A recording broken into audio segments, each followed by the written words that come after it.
To withdraw money from Kalshi, start by opening the Kalshi website and logging into your account. Upon logging in, your dashboard will be displayed. From there, click on the Withdraw Fund option, which will prompt a window to appear.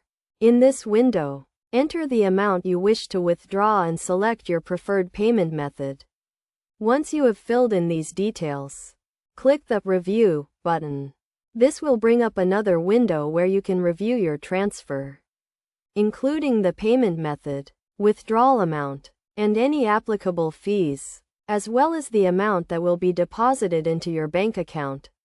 After verifying all the details, click the Submit button. You will then receive a confirmation message stating that you will receive your money within 2 business days. This straightforward process allows you to easily withdraw your money from Kalshi.